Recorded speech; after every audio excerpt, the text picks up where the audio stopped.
29 महानगरपालिकांच्या महापौर पदाचं आरक्षण आज जाहीर झालेलं आहे। मात्र यावर ठाकरे सेनेने आक्षेप घेतलाय। ओबीसी प्रवर्गातील महिलांवर अन्याय झाल्याचा आरोप ठाकरे सेनेच्या नेत्या किशोरी पेडणेकरांनी केलाय। तर पेडणेकरांच्या आरोपाला मनसेनेही दुजोरा दिलाय। तर आरोप करणं हे विरोधकांचं काम आहे असा पलटवारही मंत्री माधुरी मिसाळ यांनी केलाय। तर आपण पाहू शकतो थोड्या वेळापूर्वीच आरक्षण सोडत जाहीर करण्यात आली आणि या सोडतीवर ठाकरे सेना आणि मनसेने आक्षेप घेतलेला आहे। माजी महापौर किशोरी पेडणेकर यांनी देखील अनेक आरोप केलेले आहेत। मुद्दामूनच एसटी या प्रवर्गाला आरक्षण सोडत चिठ्ठी काढण्यात आलेली नाही असा आरोप किशोरी पेडणेकर यांनी केला। मात्र त्यावर माधुरी मिसाळ यांनी प्रत्युत्तर दिलेलं आहे, स्पष्टीकरण दिलेलं आहे। आरोप करणं हे विरोधकांचं कामच आहे असा पलटवार मंत्री माधुरी मिसाळ यांनी या आरोपानंतर केलेला आहे। ठाकरे सेना आणि मनसेने या आरक्षण सोडतीवर आक्षेप घेतलेला आहे।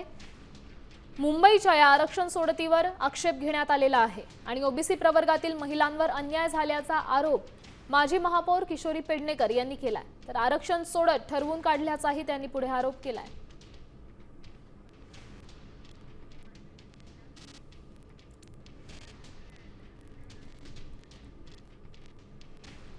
आम्ही एससी बद्दल बोलत नाहीये, पण ते टाकले गेले नाहीत आणि ऐन वेळेला सांगितलं की 3च्या वर नगरसेवक असते तर टाकलं असतं।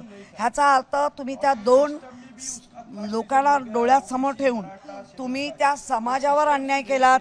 तुम्ही ओबीसी मध्ये जे टाकायला पाहिजे होती मुंबई ती तुम्ही टाकली नाही, त्याचा अर्थ तुम्ही ओबीसी समाजाला पण अन्याय केला। तुमच्याकडं एसटीचा उमेदवार नसल्यामुळे केलेली जगलरी आहे आणि ती जगलरी ही लोकांच्या लक्षात आणून देणं नियमाप्रमाणे हे आमचं कर्तव्य आहे।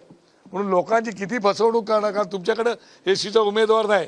ठाकरे सेनेने घेतलेला अत्यंत योग्य असा तो आक्षेप आहे आणि त्याच्याबद्दल माझं त्या जे काही जगलरी केले त्याच्यावरती ऑब्जेक्शन आहे। आपण सगळी प्रक्रिया लाईव्ह पण केलेली आहे, व्हिडिओ चित्रण चालू होतं आणि जेव्हा त्यांना असं कळलं की त्यांच्या मनामध्ये जे मुंबईला आरक्षण पाहिजे होतं ते मिळालं नाही, त्यानंतर त्यांनी ऑब्जेक्शन घ्यायला सुरुवात केली। विरोधकांचं कामच आरोप करणं असतं आणि त्यांना काहीतरी नॅरेटिव्ह सेट करायचाच होता, त्यामुळे त्यांनी तो केला।